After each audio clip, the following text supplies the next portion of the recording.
spanning the entire globe, involving hundreds of different cultures, explaining the same phenomenon by different names.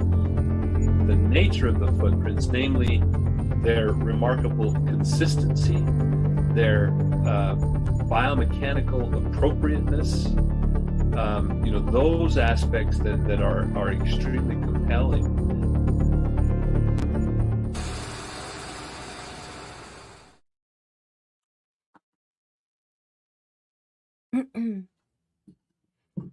Hey guys, welcome to the Bigfoot Influencers. My name is Tim Halloran. And I'm Dana Halloran, and we're so excited today to have a very, very special guest. We do. We have an awesome guest coming on, and we'll tell you who it is in a second, but we leave you hanging for a minute. Yeah. Not that long, but so what's going on with you? Nothing. I was just reading an article today. It was actually in Popular Mechanics, and it's about a giant rat that was supposed to be extinct. Hence going into the whole idea that there are a lot of things that either we think are extinct or don't exist, but we're discovering all the time. And so researchers had long feared that this Vangunu giant rat is native to the forest of the Solomon Islands had gone extinct. They had a lot of people that lived there who had, eyewitness accounts, kept on telling everybody this thing is still around. It's about twice the size of a normal rat. So it's not like a tiny creature. Right. And finally, in 2017, some loggers had found a dead one. And so they set up 100 trail cams all throughout the island and were able to capture 4 images of this creature. Wow. And so it's not extinct. It does exist. And it's a pretty big animal for them thinking it was extinct. So just goes to show you, could be the same thing with a lot of other animals that we have here on Earth. Yeah. So that actually, our guest will probably have a ton of insight in on that too. Because he's so well rehearsed, even though this is a Bigfoot show, but we talk about all other things. It's all related. Yep. And so this, just so you know, if you wanted to look into it, it's a Popular Mechanics article from December 1st, but thought it was really interesting. That is fascinating. Yeah. So let's talk about our guest. Yeah, let's talk about. So we have Kengerhard joining us today. Yeah. And Ken, I was so fortunate to meet Ken last summer. Right. I was at a conference at the Cryptid and Paranormal Festival in Perth Amboy, New Jersey, and I was there, and I knew Ken was speaking, and I was catching up with our friend Esteban Sarmiento. So we got to break bread beforehand, and we hung out for dinner, and I just got to know Ken, and he's just such a genuine, intelligent, well-rounded. I just love him. He's just a great guy. And that's why I'm so excited to meet him too, because after having this time with Ken, Tim was just going on and on and on about him. And we see him all over the documentaries, and he's got a bunch of awesome books out. But I don't think he gets interviewed very often, and so we feel a great honor and privilege to have him here on the show today. It is. It definitely is. And he's going to be in January, so we're going to be at Sasquatch Fest. So for the audience that's coming up in January, I think we're going to have some folks from Sasquatch Fest, the organizers, on the podcast to talk about it. I think they've done it for 13 or 14 or 15 years, and it's in Washington State. There's going to be an amazing lineup, and Ken Gerhard's going to be there too. I know. So, and we're going to be there. We're not going to be speaking, but we're going to do some things to help the event, I think, a little bit. So, are we? Yeah, a couple things. Tim always gets me into things that I know nothing about. So I'll arrive somewhere and be like, "Oh, guess what, Dina? Yeah. We have to do a speaking event." Yeah. So anyway, let's bring Ken in. Yeah. He's been waiting long enough. Let's bring him in. All right. There he is. Hey, Ken. Hey, guys. It's great to be here with you. So awesome to have you on the show. Oh, Yeah, thank you. so much. I appreciate We're so excited. Appreciate your kind words, and it's an honor and a pleasure to be here with you. Awesome. So what do you think about the giant rat thing? Yeah, it's pretty cool. I saw several people, typically when something like that breaks in the news, people will send me the clips and links and so forth. This is a perfect example of a Lazarus taxon. This is something that happens in zoology where an animal is thought to be extinct. What's that word again, Ken? Lazarus like Lazarus from the Bible, and Right. taxon. Taxonomy Right. is Comes how we back. classify. Yeah, it comes back. The yellow wallaby, the Chicoan peccary in South America. So yeah, these are things, that science sometimes writes things off a little bit too soon. And it's always a great pleasure as obviously as a cryptozoologist, but also just a naturalist and a fan of the animal kingdom in general. I think it's always cool when a species is kind of rediscovered. So yeah, and obviously that this adds a little bit of ammunition to the argument that there are things out there that science is not aware of. And of course, on the remarkable end of the spectrum would be something like Bigfoot or the Sasquatch, but it's not impossible. Yep. And also being that the Sasquatch is, a highly intelligent creature and much more capable of being aware of activities probably done by us. They're much better at being elusive. Yeah, I mean, that's certainly one way to characterize it. One of the theories that I kind of put out there is what I refer to as avoidance behaviors. So intelligence in the animal kingdom can be measured in a lot of different ways in terms of how animals are able to overcome challenges and so forth. In terms of Bigfoot or Sasquatch, if it exists, I'm assuming that it's an incredibly rare animal. So it's something that if there were more of them, we'd probably know they exist by now. So they must be very rare. But I think moreover, they're probably they've have behavioral adaptations specifically to avoid being found by us. So they would be intelligent enough, to go to your point, Dana, to recognize that humans, Homo sapiens, are the greatest threat for their extinction. And perhaps if we've lived alongside them for thousands of years, they saw what happened to some of the other hominins that Homo sapiens eradicated or replaced, outcompeted, and so forth. So, it would make sense that these avoidance behaviors would include, living in areas that humans don't go, moving around quite a bit, and moving out of the area when we're around. I think generally these are reticent animals that don't want any contact with us. And, I think that can be, but there's evidence of that in the Patterson-Gimlin film, and numerous encounters where you see these things and they're hiding behind trees, or they tend to move away from us quickly when they're seen. Yep. And Ken, have you found, and I know the answer is yes, but I just want you to explain it, other animals that are known to us that do the same thing? Well, as far as the avoidance piece. A lot of animals, particularly the animals that are hunters and predators, things like cats are very elusive, obviously. Cats? Any cat species is built to not be seen. I mean, they're ambush predators, so they don't want to be seen by anything they're hunting. But they're typically not seen by humans, even in areas where we know there are healthy populations, for example, of pumas. We see their tracks, we see other evidence that they're there, their scat piles and so forth. But what we don't see is the actual animal very often. Now, of course, if you spend enough time in the outdoors, you might catch a fleeting glimpse of a bobcat or a puma at some point.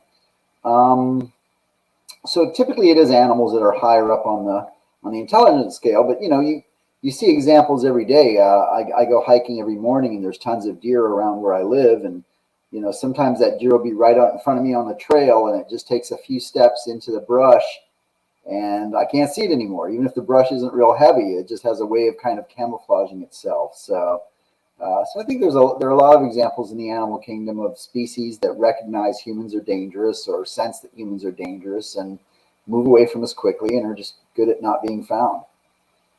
That's a great point. I was actually reading another article today about how Homo sapiens, like what happened to all the other Homo genesis in the world that existed. Neanderthals were thought to exist about 30 to 40,000 years ago. And what was their demise? And scientists are thinking that it was Homo sapiens that interbred and killed them off. Or we're just a lot more intelligent. We're able to survive longer. Yeah, I mean, that's a fair assumption. To some extent, we assimilated them, but we also eradicated them probably in direct conflicts. Same can be said of the Denisovans in Asia.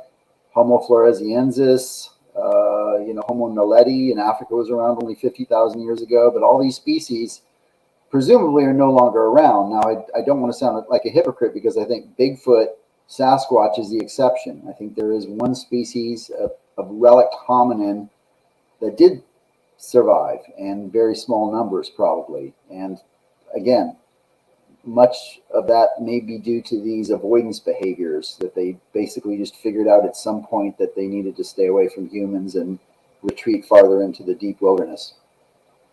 And what do you think about the possibility, Ken, that it could also be their size and strength that made them a lot more resistant to, human, danger from humans? Being like, if this thing is, really 7 feet, 8 feet tall, there's only so much we can do. It's something that really can't be hunted and chased down because it can fight back if it needed to.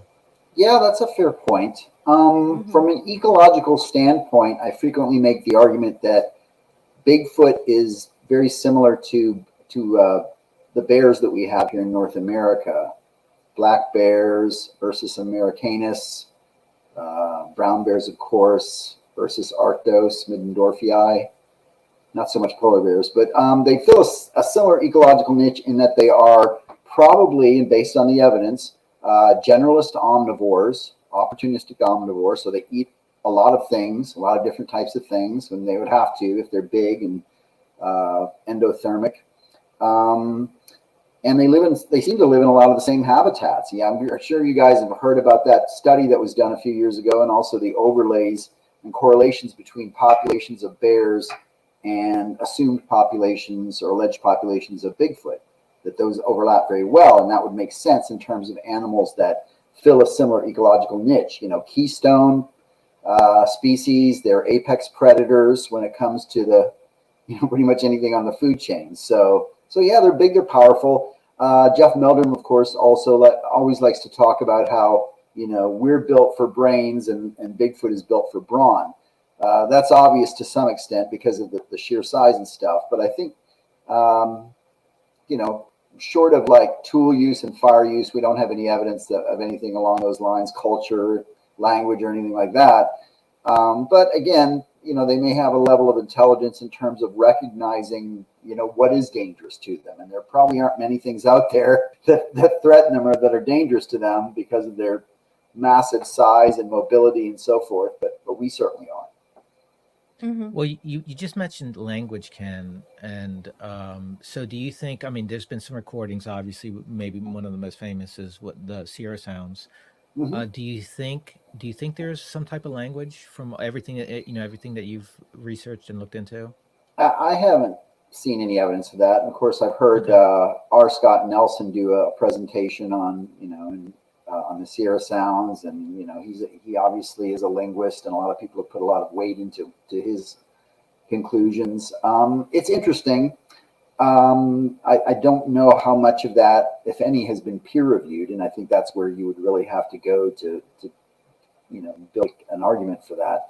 But certainly, as primates, they are good at communicating, and there is ample evidence that they use a variety of different types of vocalizations. Whistles, howls, screams, moans, teeth clacking, wood knocking, and all these different things.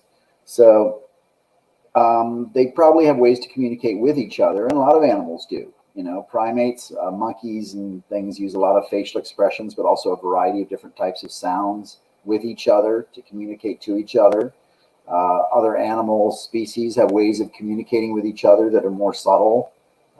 Particularly things like danger and follow me and that kind of stuff. So, so yeah, it would make sense. But in terms of language, I mean, again, certainly there's no evidence that they have any civilization or culture or anything like that. So I think in terms of what we consider to be language in our species, which is a pretty advanced and complex, and we actually have probably thousands of languages on our planet, right? So, but languages have it's a pretty in-depth concept in terms of the number of different types of expressions and ideas that can be conveyed. And I don't see any reason, based on their physical descriptions, which we've already talked about, that they would have that capability. And also, the fact that most people have described their heads as looking like what? Kind of receding, right? Mm-hmm. Kind of that conical head with the receding forehead and the heavy brow ridge. That's frequently described. So that would indicate that they do have a somewhat of a smaller brain, or more of a primitive, maybe more in lines of a great ape or something like Homo erectus or an Australopithecine. Not the 1,500 cubic centimeters that we have on average, but maybe something half that. So it just doesn't make sense to me that they would have a true language. Right. Okay. And I think we get hung up in my ignorance too with it is all animals communicate, so they know how to communicate with each other. Sure. Not Whales language, and so birds, Mm-hmm. obviously great communicators. So Mm-hmm. Yep. yeah, they definitely know if they Even need our something. cat, Yeah. when we're eating chicken and she wants some. Does she have you trained? She has a, yeah. Yeah, it's Yeah. He's crazy. funny. Yeah. Well, and then Ken's got it, obviously, in addition to traveling the world, doing, studying different types of potential cryptids and things like that. He also works at the San Antonio Zoo, so he gets. I mean, Ooh. that he's with animals all the time. So, do you want to share just a little bit about that? Yeah, I'm actually a docent or a volunteer educator at the San Antonio Zoo. I've been there 8 years, and it's been an amazing experience. At first, I'm not sure they knew what to do with me, but in recent years, they've really kind of welcomed me into what I do. And I'm as a volunteer educator, I do tours for classes, kids, and I interpret exhibits at the zoo for people that are visiting. But in recent years, they've actually had me doing lectures and presentations on cryptozoology and things like Bigfoot at the zoo for some of the guests, which is actually a pretty big deal because we're a scientifically accredited organization. We carry 3 major accreditations, including the AZA. And so we are a full-on scientific organization. And so the fact that they've kind of let me in and let me talk about some of these topics is pretty exciting because, we're in the Bigfoot field, we're always bemoaning the fact that science doesn't take an interest in what we're doing or talking about. Now, I'd also add in that the San Antonio Zoo is the only zoo that's ever mounted an expedition for something like Bigfoot, to my knowledge. And this was back in 1957 when they searched for the Yeti. The San Antonio Zoo sponsored one of the Tom Slick Yeti expeditions back in 1957 in the Himalaya. So we have a history at our zoo of actually, a connection to cryptozoology, I should say, which is pretty cool. So Ken, I have a quick question for you because I'm sure that most of your time, like on these type of programs or whether you're in a documentary, probably a lot of the time you're talking about Bigfoot. What is what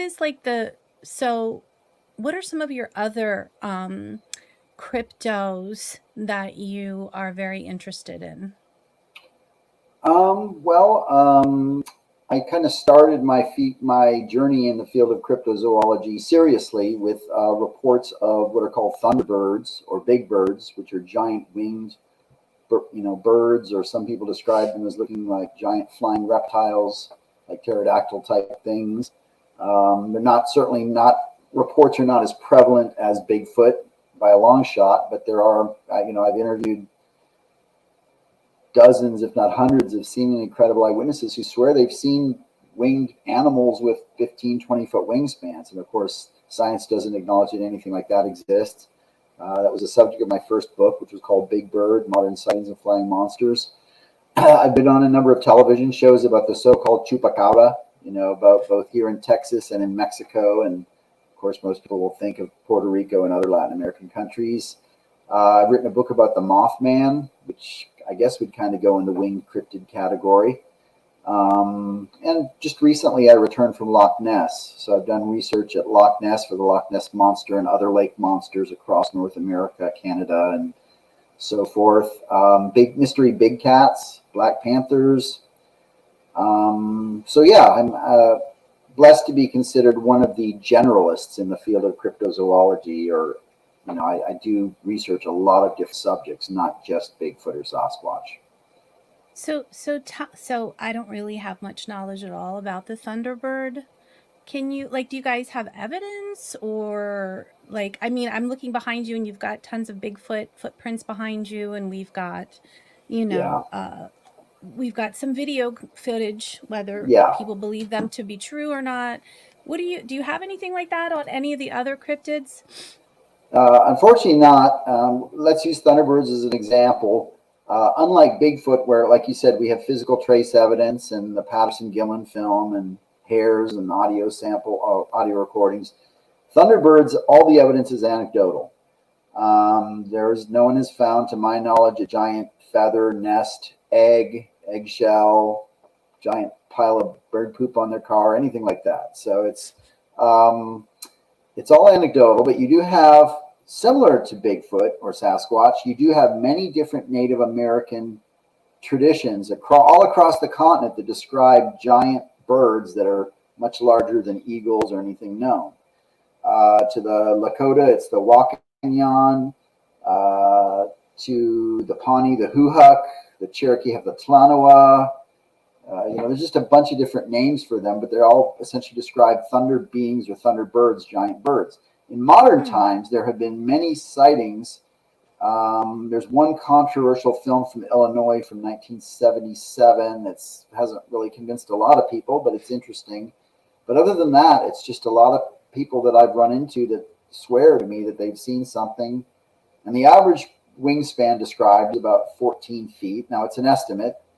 And obviously, people have a tough time estimating size on things that are flying through the air or, at different heights and things. So, but the average wingspan estimated is about 14 feet. Some people say that's much larger. Feathers, usually solid dark color like black, gray, or brown. Hooked beak, like an acipterid, a raptor. So pretty consistent eyewitness descriptions, like Bigfoot. Many Native American traditions, like Bigfoot, but very, very little evidence, or no evidence really, outside of these stories and reports. So in that sense, it's much harder to make an argument for something like Thunderbirds. The evidence for lake monsters is very good. You have some compelling photos, and films. You have some very consistent eyewitness descriptions. All of the lakes where these things are described and reported seem to be very similar types of lakes, very deep, cold, northern hemisphere kind of glacial lakes like Loch Ness, Champlain, Okanagan, and so forth, inhabited by similar species of fish. There's sonar evidence of large contacts of large unknown objects in these lakes, hydrophone recordings of vocalizations. So yeah, so the evidence for the lake monsters like Nessie is pretty strong. I think it's up there with Bigfoot or Sasquatch. Some of these other cryptids like Thunderbirds, not so much. Mm-hmm. So here's a question about Loch Ness. So these monsters that are being found in these cold water, deep lakes, are they also? Because I don't think Loch Ness is connected to the ocean, is it? Or was it one? It is. Mm-hmm. So there's a possibility that something got stuck in there, or decided to live there and wasn't able to get out, maybe, or. Well, there's a term we use, anadromous, which basically means a species that travels from the ocean to freshwater on a periodic basis. Examples of this would be salmon, eels, sturgeon, sometimes sharks. So there are species that live in the ocean primarily and move into fresh water. And now Loch Ness is connected to the North Atlantic on both ends by a series of rivers, lakes, canals. Some of them are kind of shallow and well observed, so that it would be tricky for them to get in and out. Lake Champlain, where we have Champy, is connected to the Atlantic Ocean also by way of the St. Lawrence River.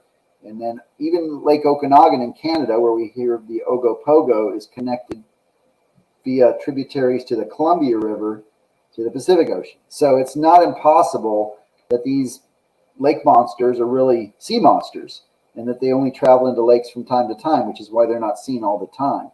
And in fact, there is a long tradition, cryptozoology actually, before it was cryptozoology, it was known as romantic zoology back in the 19th century.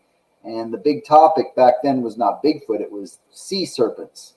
And there were many reports, you know, from in the 1800s that the HMS Daedalus, the HMS Valhalla, you know, many people out at sea, usually in sailing ships, would see these things that look just like a Loch Ness monster out at sea.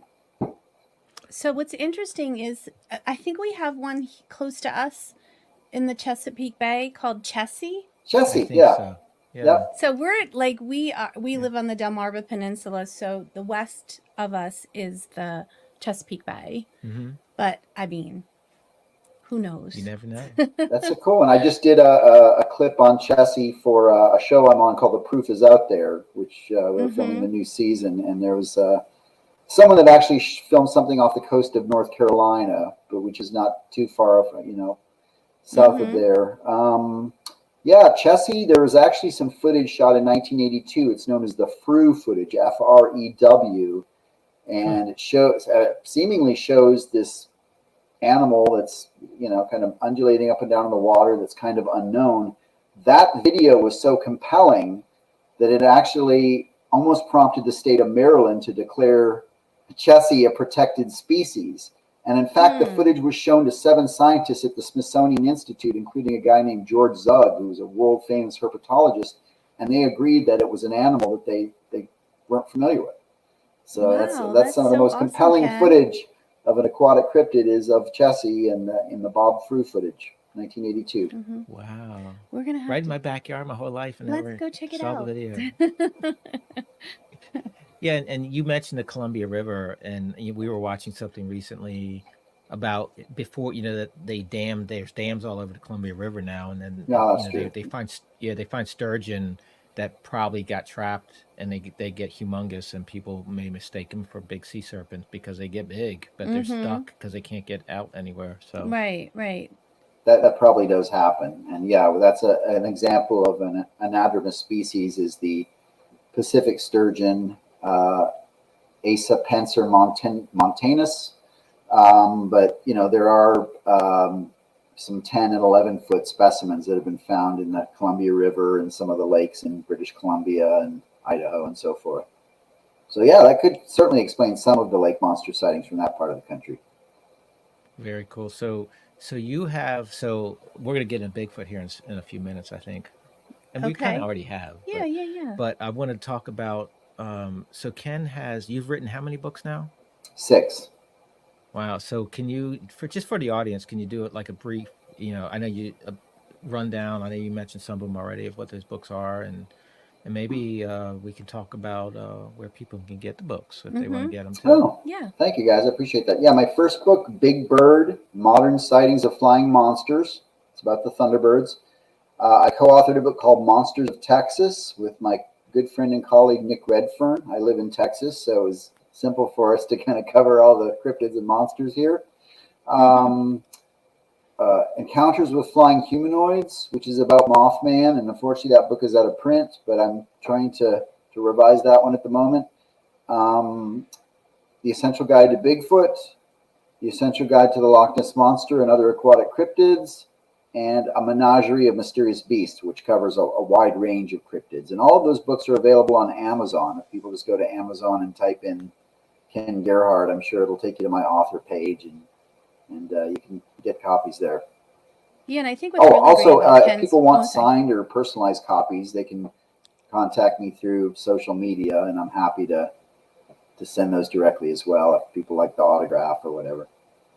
That's cool. Yeah, that's the nice touch. I always like doing that too. Yeah, and I think one thing that I can say about your books is that it's, I mean, I don't want to say easy read, like it's like third grader kind of stuff, but it's just like, you just have a great way of explaining things.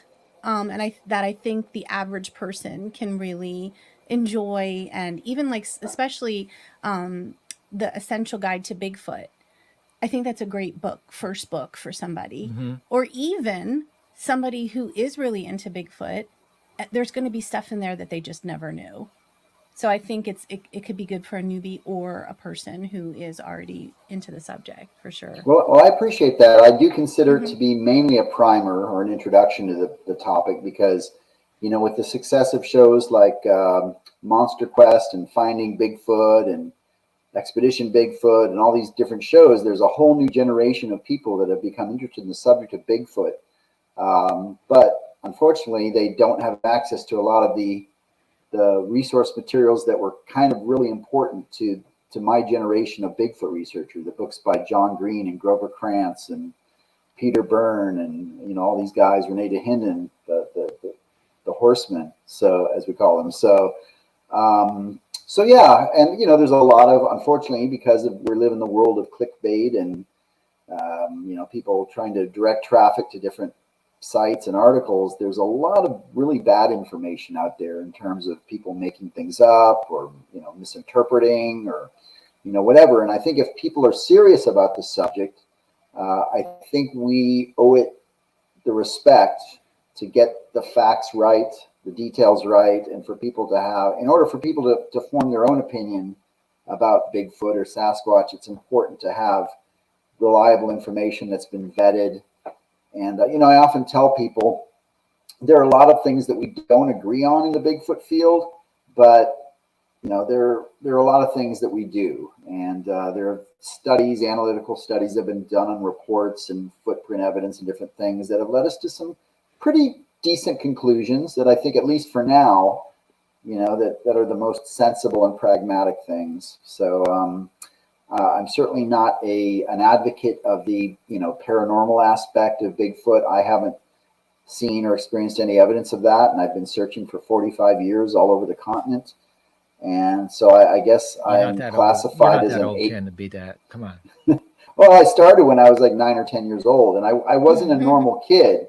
I mean, I've got a picture of myself in the Amazon at age 9 with a primitive Yagua tribe, and I was at Loch Ness when I was 15 years old doing field research. So this really has been a lifelong pursuit of mine. I certainly never expected to make a career out of it. I've just been very blessed, but I've had a lot of fun. So Ken, how did you end up in the Amazon at 9 years old? Well, my mother was a travel agent, and she was very adventurous. And so she arranged for she and myself and my sister to go to the Amazon, the Peruvian Amazon, and basically we stayed at a remote jungle camp and for a week or two, and met some of the local tribes, the Jivaro, the Yagua. Saw a lot of amazing animals. I actually got scolded for picking up a wild tarantula, which what 9-year-old wouldn't do that, right? So yeah, so I've had the Galapagos Islands I visited that same year. So yeah, I've been kind of like a mini naturalist and wannabe adventurer my whole life. Wow, I thought our youngest son is a big traveler too. Yeah. I thought his passport was good. I mean, he's 20, but I thought his passport looked good for a 20-year-old. I'm sure Ken's was like pop, pop, pop, pop, pop, pop, pop. That's super, super cool. Thank you. Yeah. Especially going to Scotland. Because you said, because that's where Loch Ness is, right? Yeah. Mm-hmm. Yeah. So you were there when you were 15? Yeah, my mom arranged for me and my dad to go to Loch Ness. And my dad's a big angler or fisherman, so he mainly was wanting to fish. But I spent the whole time kind of hiking around. I had a little 8mm film camera. Certainly, I spent a lot of time staring out at the lake, hoping I would see something that I could film it. But I also interviewed local people, talked to a lot of the locals about what they thought it was and stuff. So that was kind of a seminal event in my young life when I was actually at a location where there was this great mystery and having an opportunity to do my own investigation. So so you just recently got back from Loch Ness? Correct. Was the last time you were there when you were 15? Yeah. This was kind of so like cool. It was I've been trying to get back there for years, but I finally had an opportunity, and it was very surreal.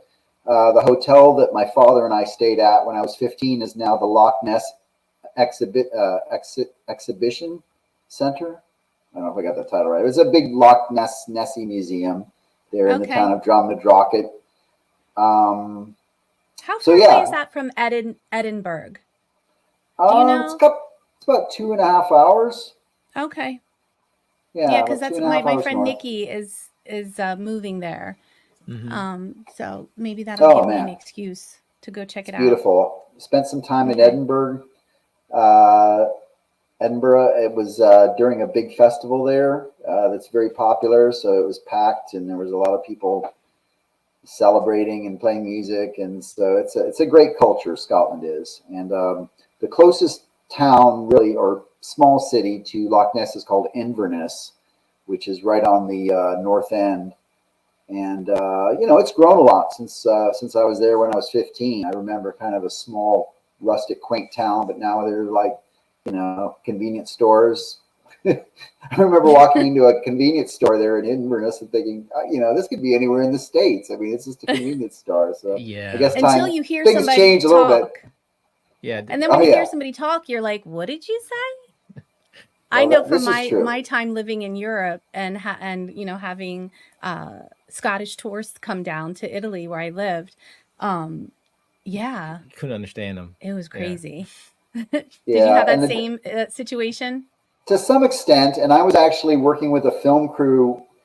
So, not only Scotland, but you have different English people from different regions have different kind of accents. Mm-hmm. So you're talking to someone from Yorkshire, it's different from a Londoner, from someone who's Welsh, and so you just kind of, I can usually understand most of it, but yeah, there are times when you get a little confused. The Scottish for me was just like, in general. The guy that was running the Loch Ness expedition, Alan McKenna, was a really cool guy, and he was a Scottish. I mean, it was like a perfect Scottish brogue.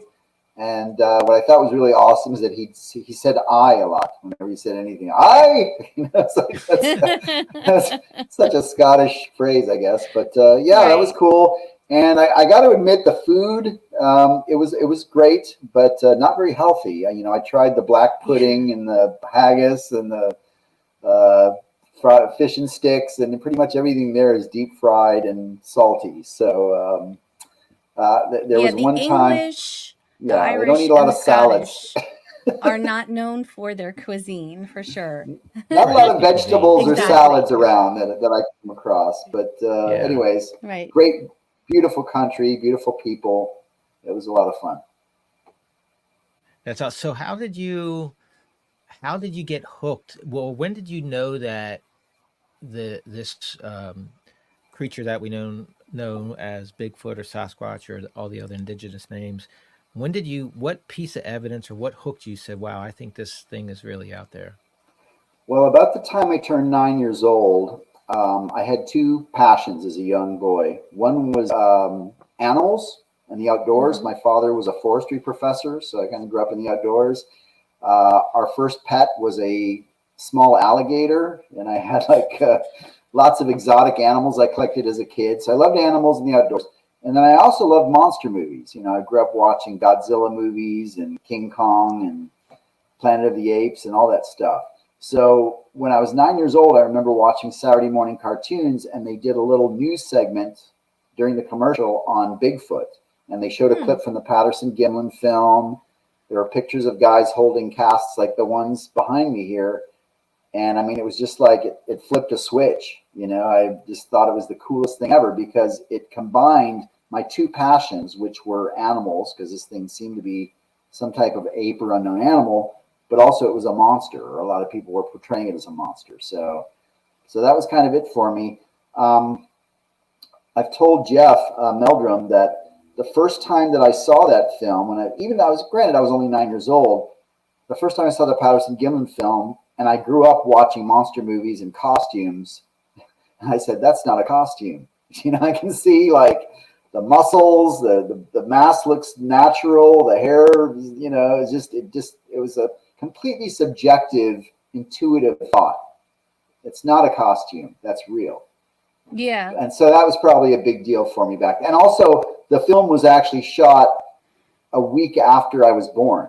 I was born on October 13th, 1967. So exactly a week after I was born. So that was kind of a symbolic to me. So I've never wavered from that position, by the way. I've seen the film, like everyone, hundreds of times, different enhancements, stabilizations, and I've never, I've never thought that that was a man in a costume. I still am convinced that it's a real animal, and that's probably one of the reasons I'm still here doing this. Is that's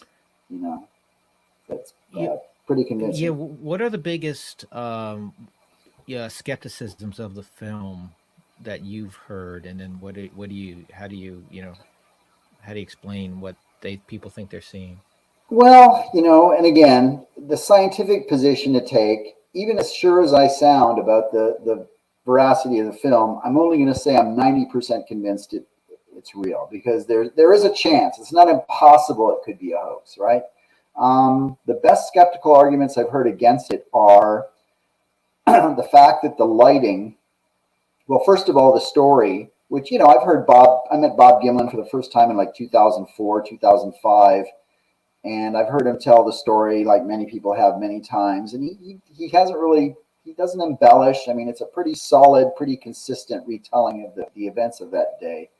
But there are some discrepancies in terms of what they said immediately after the filming, in terms of the amount of time it took them to get from the campsite into town. And they had to get the film developed, and they stopped along the way and met with Al Hodgson and different people.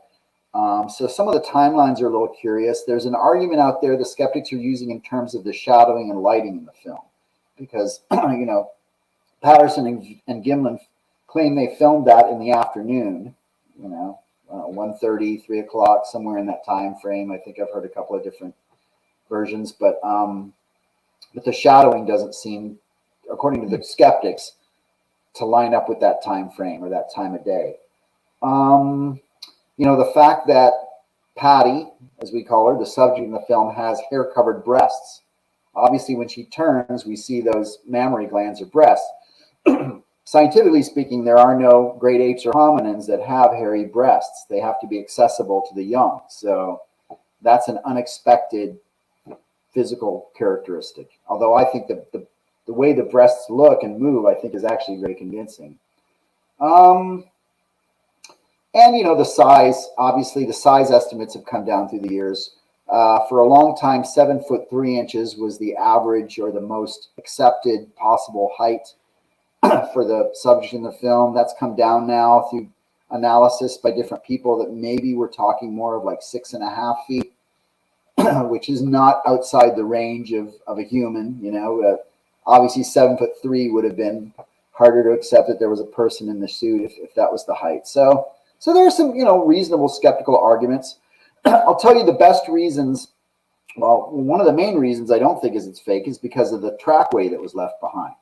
Because there were, at least 9 tracks that were observed, documented. There were trackway that Bob Titmus cast. Patterson and Gimlin got a couple. Just to fake the film would have been one thing. But the trackway, which is actually some pretty compelling footprint evidence on top of that, right? So it's like we have 2 lines of corresponding evidence.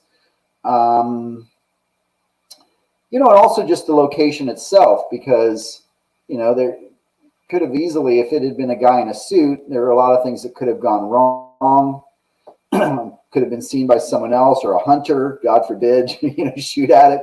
And also the fact that, Patterson and Gimlin really didn't make that much money off the film. I mean, Bob never really has. He sold his rights for $10 to Renee DeHinden.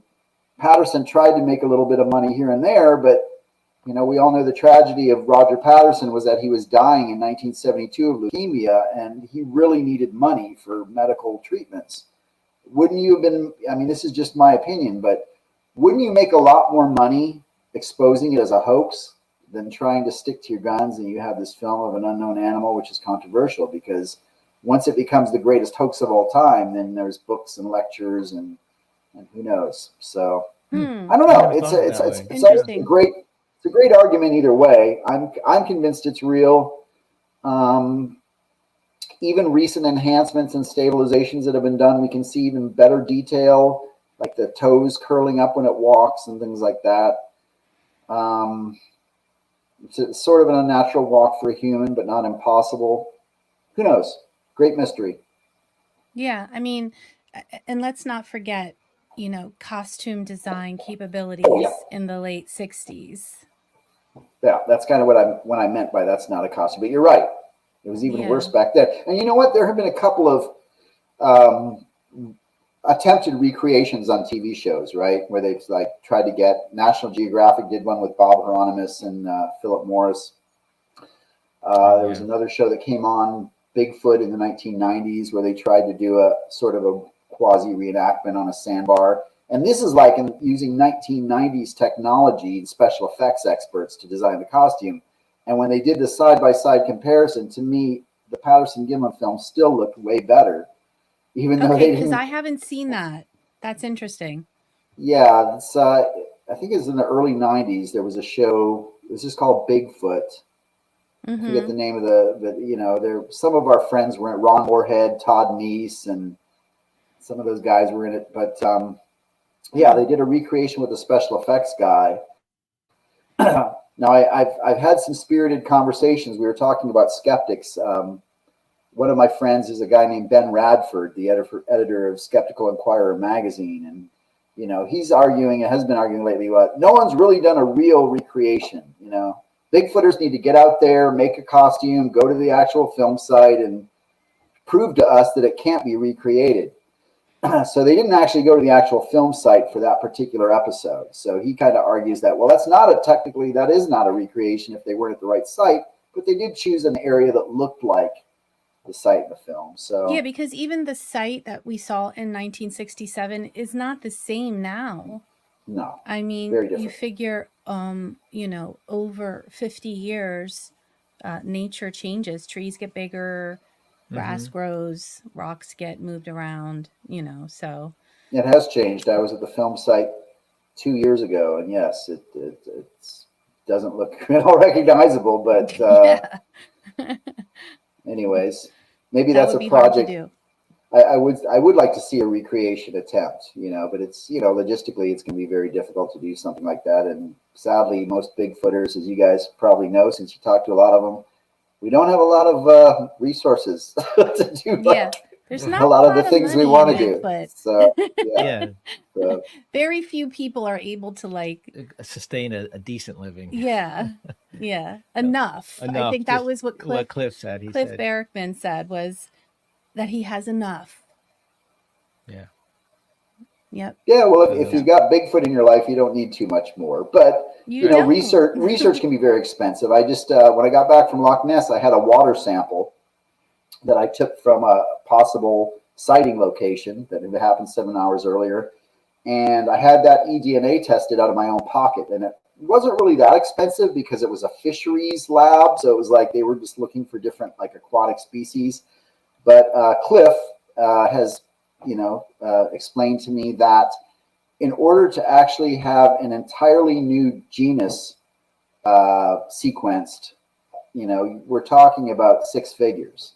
So for a few $1,000s, if you have the right primers and you had Bigfoot DNA, you might be able to place it within the great ape family, right? So if you did what they call a gem blast of that sequence, you would get human, chimpanzee, gorilla, orangutan, human, chimp. That's what a Bigfoot DNA would look like without the proper primer, since we don't have actual Bigfoot DNA in the gen bank. But in terms of being able to determine that it is a sequence that is novel and not Homo sapiens and not gorilla and not chimp, but something, whatever you think Bigfoot is, some type of great ape or hominin, now we're talking about 6 figures, you know, to get a lab to do that kind of study. So, you know, there certainly there isn't anyone I know in the Bigfoot field that's got $100,000 laying around to take a shot on some Bigfoot DNA. And who knows, maybe. Yeah, and you would think that, you know, we have 2 of our sons, one that just got his doctorate in biology and has, you know, obviously, and then we have my youngest also who's in school as a biologist. Yeah, it would be a lot for a university to be able to get funding, even if it wanted to be studied in the university, to get funded. Who would fund that program? Right. Well, I should mention, I'm sorry to interrupt, but I should mention and give credit to a gentleman named Darby Orcutt at North Carolina. He's going to be speaking at the Ohio Bigfoot Conference this year. He and I have corresponded in recent months. over the issue of DNA, and I'm working with a guy named Dr. Haskell Hart, who's working on trying to collect Bigfoot DNA. So Darby is actually facilitating anyone, a Bigfoot researcher can send him what they think might be Bigfoot evidence, whether it's a hair or skin or bone, whatever, and he's trying to facilitate the DNA testing.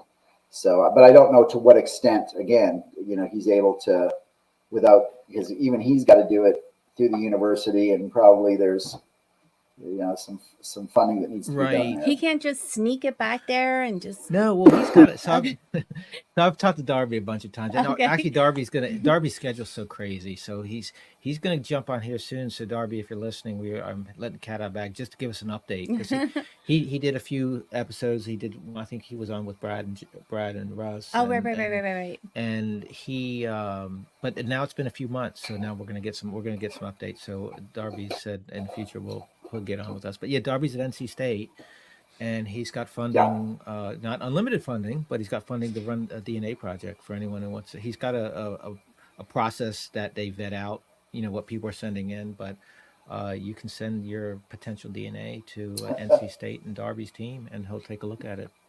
And that's the first step. And then actually, that's a nice segue to I'd like to talk about an example. I had, over the years, many people had sent me what they claimed could be Bigfoot hairs. I had a drawer full of hair samples from Oklahoma, West Virginia, whatever. Pretty busy guy. I didn't really have I still don't have a microscope or any way to, but eventually I collected all these hair samples up out of the drawer, and I gave them to Dr. Haskell Hart, who lives just up the road from me in Canyon Lake, Texas. And Haskell, of course, has a PhD from Harvard in chemistry, and pretty smart guy.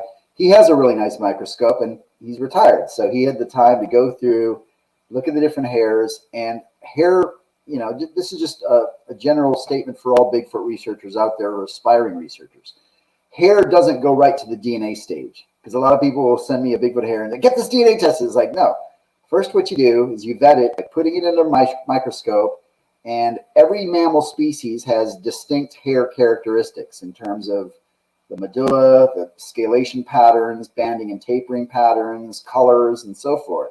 So you can actually look at, and Haskell was able to write me a nice report, and the hair samples turned out to be from a cat, a horse, a cow, some other known animals. So he was able to identify virtually all of them except for one from Oklahoma that was interesting. He's like, yeah, this almost looks like human hair. I'm going to hold on to it. And I think he's still kind of taking a peek at that one. But, just to, as an instructive thing to Bigfoot researchers out there, if you do collect what you think is Bigfoot hair, find someone with a microscope, do a little bit of research on what different types of animals have different types of hairs, and there's a very strong chance that you might be able to explain it and say, oh, gosh, it's a horse hair or a goat or whatever, and that would save you from, having to figure out how to get DNA testing and all that kind of stuff done. So you can get DNA from a hair sample.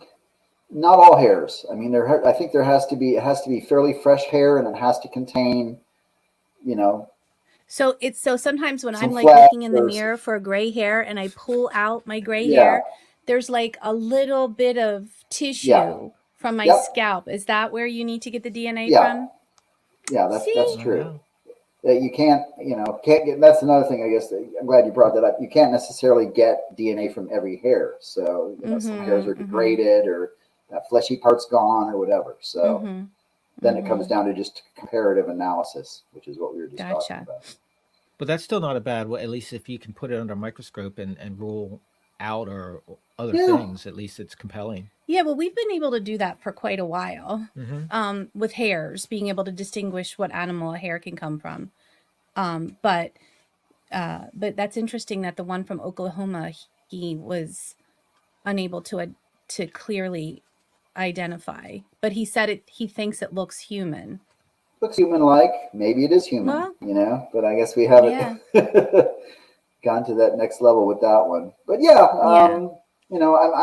I'm an advocate for researchers using real science and what Jeff Meldrum refers to as citizen science. It doesn't always have to involve a lab at a university. We can empower ourselves as researchers with a few simple tools like microscopes and different ways to analyze whatever audio waves or whatever.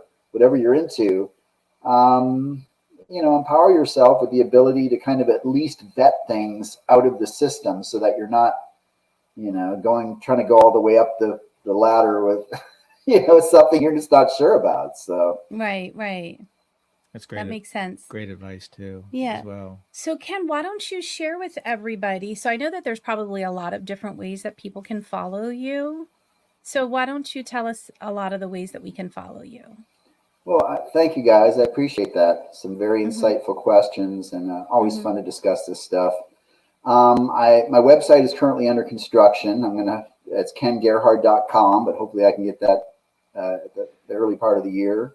But in the meantime, people can reach me. I'm on Facebook, Instagram, X. I have a YouTube channel if people want to check out some of the videos I've done. So yeah, I'm pretty easy to get in touch with or follow on different social media platforms. Well, I have to just ask you this question because it's super cool. Like, what is this your house? Because it's so cool how far back it goes. Like, do you live in like a trucking container?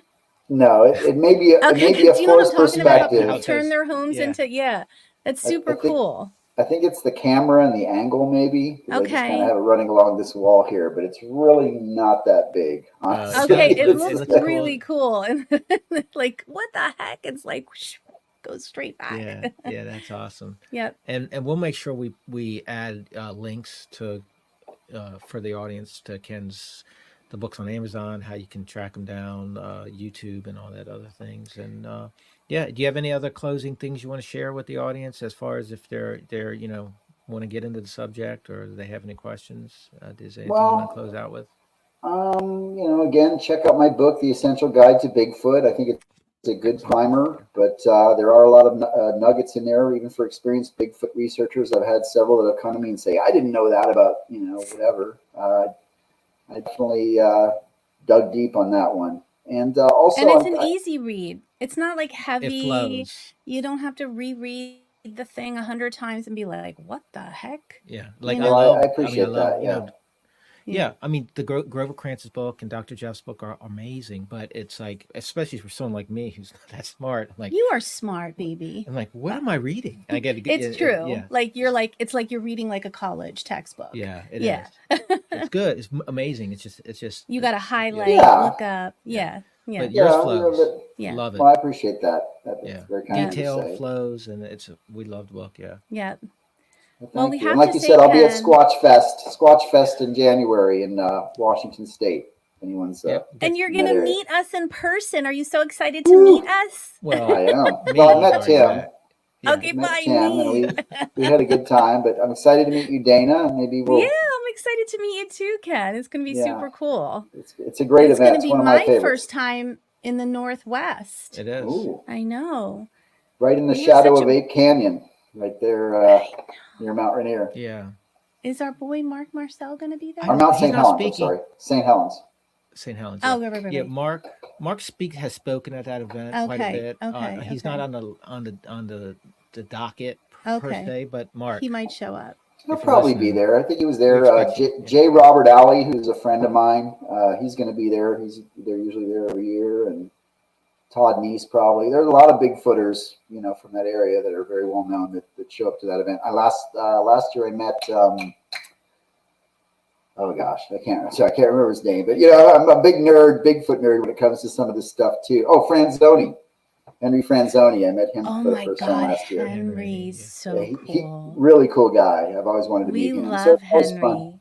Yeah, he's awesome. We've had him twice on our show. Oh my God, we just love Henry. So. He's the coolest dude ever. It's fun. Yeah.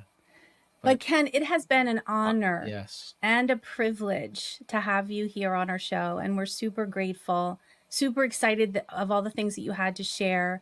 And everybody, just make sure you go out there, get the Essential Bigfoot, Essential Guide to Bigfoot. Yeah. Essential Guide to Bigfoot. Go check out Ken on his social media. We're super excited about you revising your website. And also, you said you were revising your book on the Thunderbird, right? Mothman. On Mothman, because there's a lot of big Mothman people out there too. Oh yeah, but Mothman's popular. Yep. Again, Ken, thank you so much for being on our show. Thank Thanks, you, my guys. friend. Appreciate Thanks it. for listening, Thank you. everyone. Take care.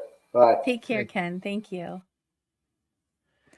I don't know was if we have cool. anything else to say. Really, I that's know. so awesome. But that was Ken's awesome. Ken's just super cool. Yeah, Yeah. I'm so it's just so grateful to meet him. Yeah. And then just turned into him being There's a lot of guest good and- people in the Bigfoot world, in the There crypto is. world. And Ken's is definitely up there. Yeah. And I will say, when he has a way to deliver, when he does presentations, he makes just like his book. Right.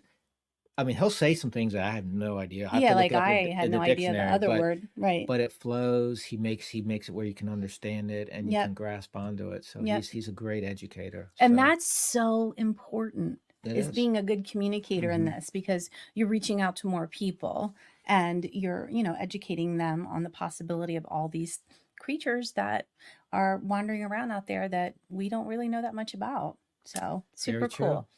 So Yep. anyway, we appreciate you guys. We do. I hope you enjoyed this episode. We had what a great time. We did have a great time, and we're super appreciative to Ken. Yep. And to you guys.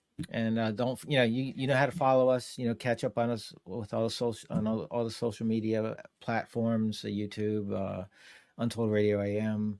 Like and subscribe, send us some comments, and let us know what you think. Just reach out. We appreciate you guys. We do appreciate you. Thanks for joining us. Take care. Bye.